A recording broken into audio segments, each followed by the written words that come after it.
Once again, welcome back to the physics class. So, in the last class, we have seen about scalar quantities and vector quantities. And by this time, I hope you know that scalar quantities can be expressed only in their magnitude.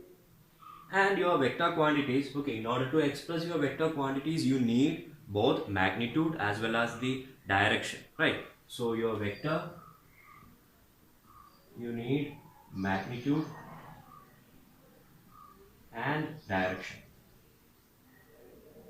Whereas in your scalar, you need only the magnitude.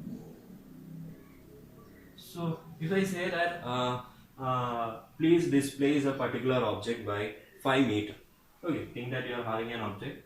I am asking you to move it by 5 meter.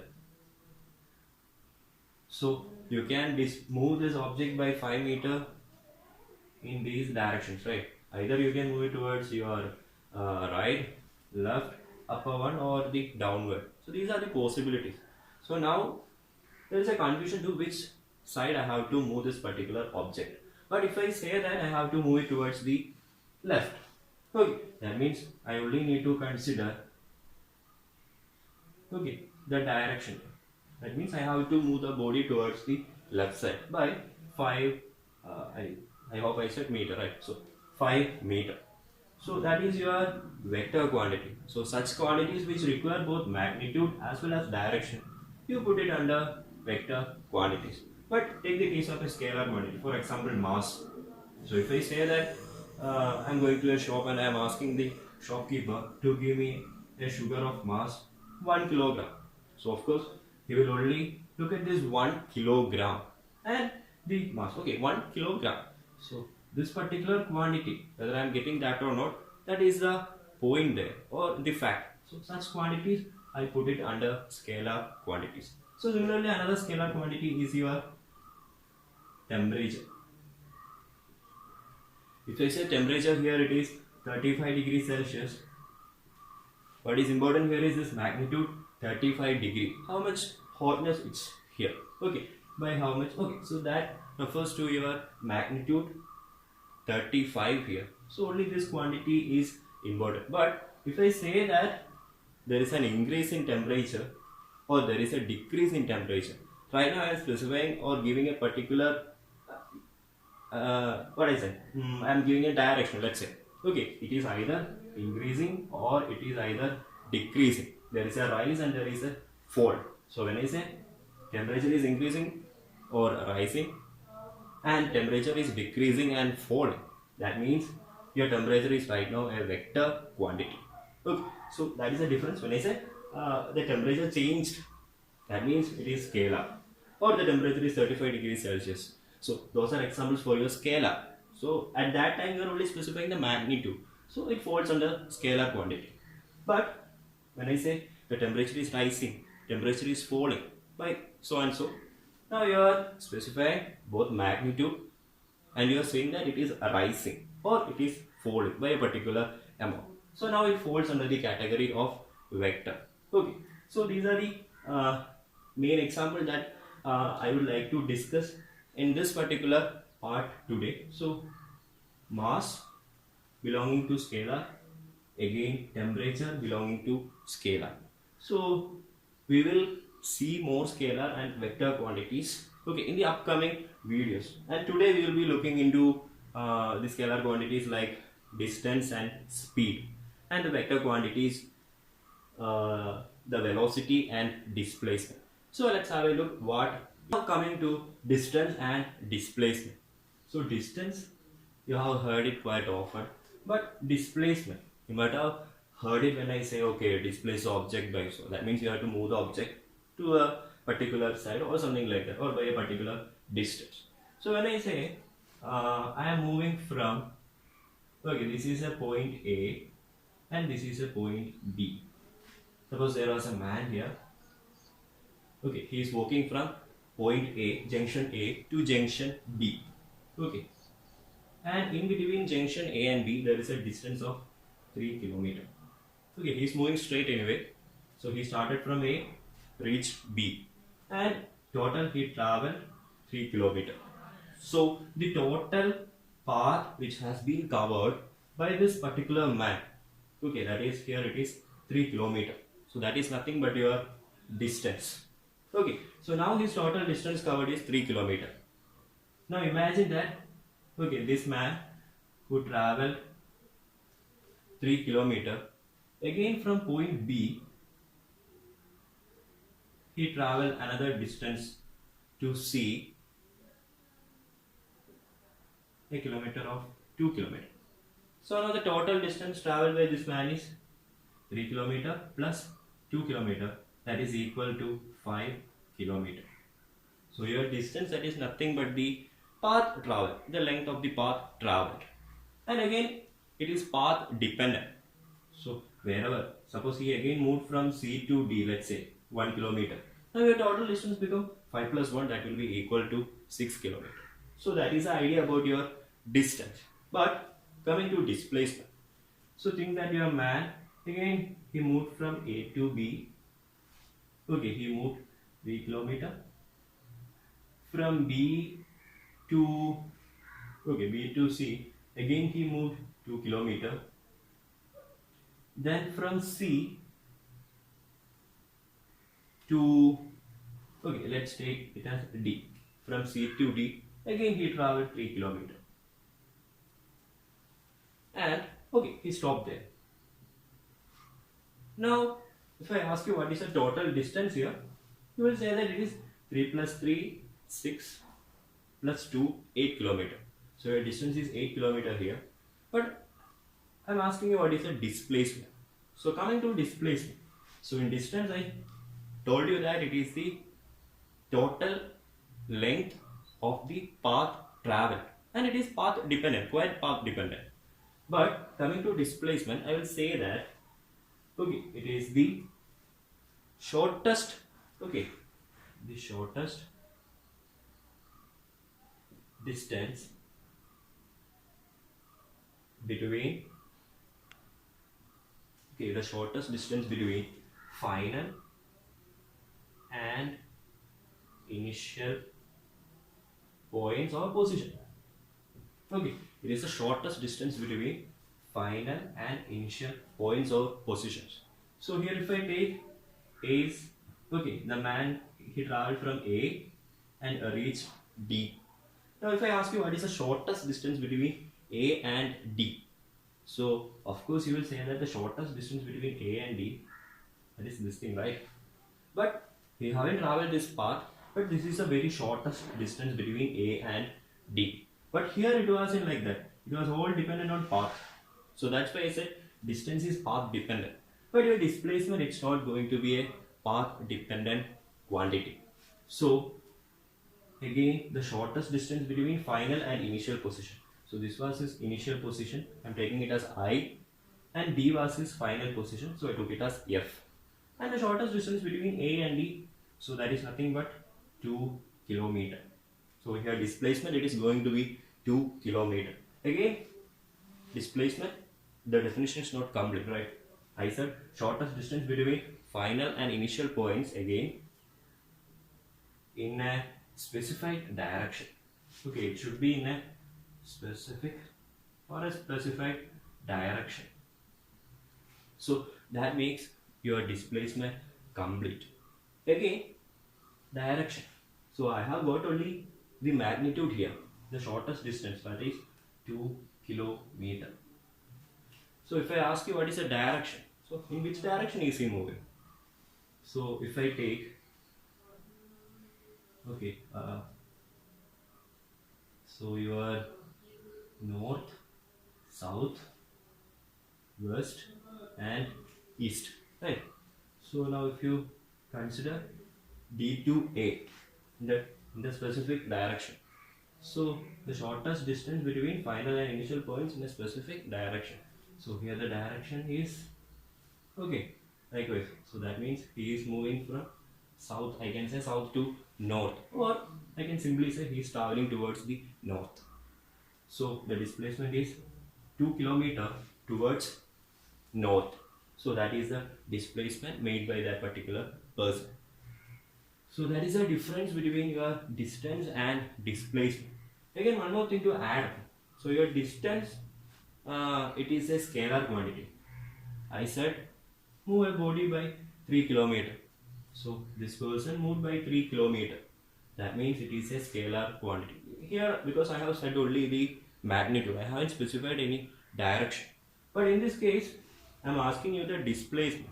And again, he is getting displaced. Now I am in a position to say the direction. Okay. So now coming to the difference between distance and displacement.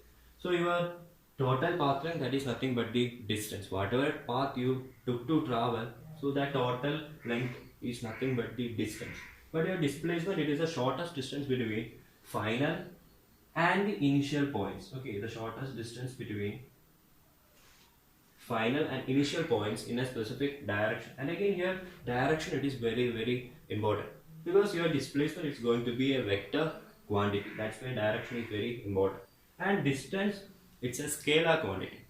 So the second point, here it is scalar, but here it is a vector quantity.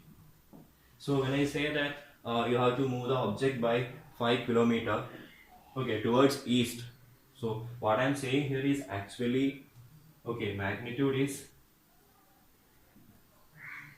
5 kilometer, and I said I have to move the object towards east. So you are getting both magnitude, which is the distance set, and the east was its direction. So you are getting both magnitude and direction. That means you are having a displacement of 5 kilometer towards east.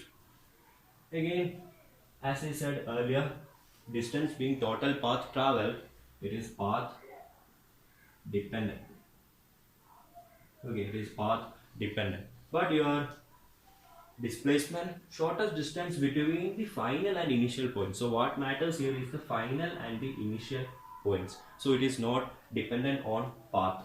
So it is path independent. Okay, it is path independent. From A to B. Here also, let's say a person traveled from A to B. Here the distance is 5 meter. Here also the distance is 5 meter. So can you say what is the distance here? So this was a path undertook by this particular person who moved from A to B. So here distance is equal to 5 meter.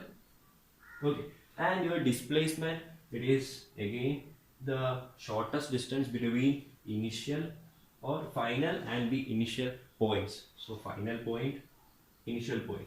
What is the shortest distance between them? So again, that is nothing but 5. So in both these cases, the magnitude, it is the same. What differentiates here is its direction. Okay. So again here magnitude, they are going to be equal. Again if I take a case here, I am moving from A to B, a common case.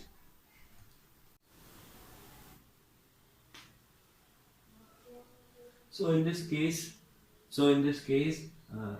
the person is traveling from A to B, from B to C, from C to D, from D to E, and again from E to B. So if you look at this, the total distance will be AB plus BC plus AB plus BC plus CD plus DE plus EB. So he started from A and stopped at B after traveling through C, D and E. So AB, it is equal to 3, BC is equal to 3, CD is equal to 2, DE is equal to 3 plus 2. So that will be equal to 3 plus 3, 6, 7, 8, 9, 10 and 13. So what will be the units? So that is your distance. But your displacement, again, final point is A. Sorry, initial point is A. So A is your initial point and B is your final point. So if I ask you what is the shortest distance between the initial and the final point, that is again equal to 3. So distance is 30 and your displacement is equal to 3. Or if you want to find out, again take this case, AB plus BC plus CD plus DE plus EB. Okay. So likewise if I take, so that will be now, so AB is equal to 3, BC is equal to 3, CD is equal to 2, DE is equal to 3. Okay, now the question is DE, whether it is equal to plus 3 or minus 3. So initially when it moved towards, okay, the right side I took it positive. So when it happens to be on negative, that means opposite direction, it should be negative. So now your 3 is going to be negative. Minus 3 plus minus 2. Okay, so if you consider direction, you can get the displacement. Likewise also, or just take the shortest distance between 2 points. So 3 plus 3, 6. 6 plus 2, 8. So 8 minus 3, 5. 5 minus 2, again that is going to be 3. So your displacement, it is going to be 3 here. Okay, your distance. So your displacement will be equal to distance, but your displacement won't be greater than the distance. So that is your another point, the difference between your distance and displacement. And again, there is one more case, that is displacement be negative. Can it be positive? Can it be 0? This is a question. So of course, you know your distance, it will be always positive. The value will always increase, right? So if I move from A to B, I am saying I moved 5 meter. So that is plus 5 I am saying. I didn't say anything, right? Again, being a scalar quantity, it does not want to worry about any direction. That's the reason why, okay, I will come to that. But coming to your displacement. So displacement being a vector, so if I move from A to B, okay, and from there I move to C. So I moved 5 meter here, I moved 2 meter here. So I again travel back to, okay, back to B. Okay, I travel from A to B, from B to C. Again I travel from C to B back. Okay, and again I am traveling in the same route back to A. Now if I analyze this, so here the total distance traveled is 5 plus 2 plus again from C to B 2 plus BA, that is 5. Or let me take the path travel, right? So AB plus BZ plus hit return. Okay, he started back. So CB plus BA. Now AB is equal to 5 meter plus BC is equal to 2 meter plus CB is equal to 2 plus BA again is equal to 5. So your total distance will be 5 plus 5, 10 plus 4, 14. So that is your total distance. But if you consider your displacement, so without doing any calculation, I can say that the displacement is 0, right? Why? Because A was your initial point, sorry, A is your initial point and F is again your final point. So what is the distance? Is there any shortest distance between this initial and final point? There is nothing. So your displacement is 0. Okay, so here your displacement is 0. Again, how? Okay, so these were the path travel, but since AB again 5 plus BC it was 2, but it is CB. Okay, your displacement is direction specific. So initially it was moving in the right side. So A to B it moved in the right direction.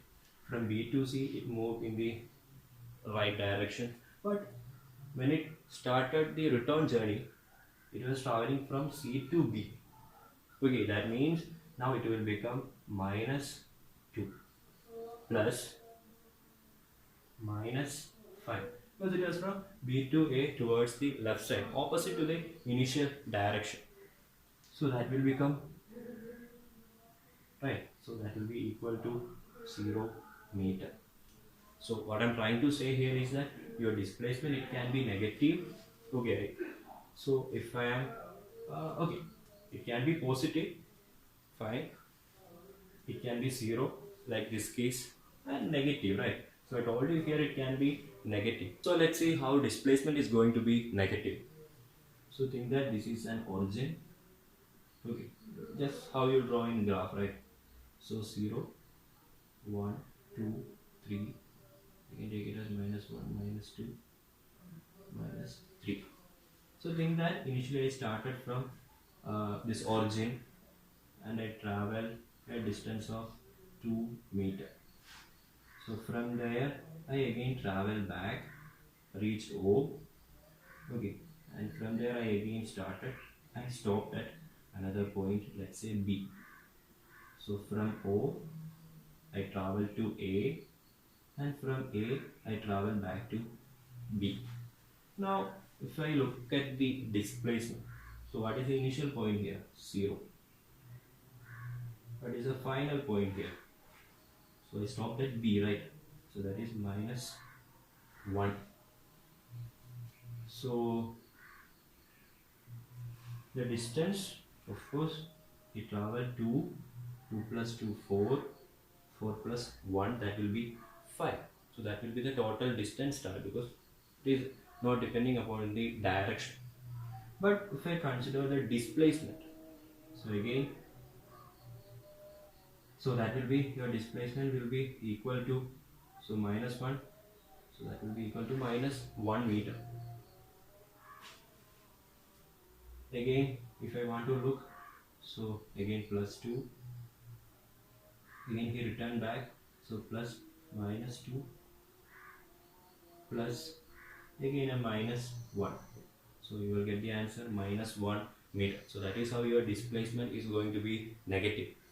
Consider another case. So a body was at A, now it's made a motion around a half circle and it reached point B.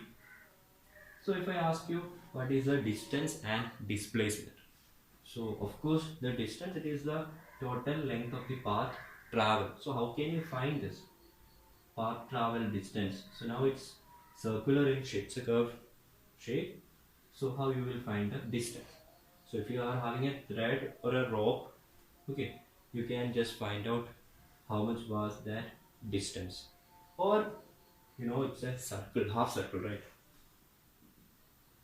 Okay, the shape should be circle, that's what I try to. Okay, so it's a half circle, so you know that the circumference of a circle, it is equal to 2 pi r. So if you know the radius, you can find 2 pi r, right? But again 2 pi r, it's the circumference of a full circle, so here we only need half circle. So 2 pi r divided by 2, that is pi into r, that will be your distance. Now what about the displacement? So your initial point, your final point. So your initial point is A and final point is B. The shortest distance between them. So that is this. That is nothing but the diameter of the half circle. So displacement is nothing but, the diameter. In this case, okay, it is a diameter. Again, if I consider, okay, at another case, so think that A started from this, okay, a body started from A, reached B, and is coming back to A. Now if I ask you what is the total distance traveled, that is nothing but equal to 2 pi r, that is the perimeter or the circumference of this particular circle, and that is the distance. And if I ask you what is the displacement, so loudly you can say that it is equal to 0, right? Because the initial and the final points, they are the same, so there is no distance involved in between them, so your displacement is 0.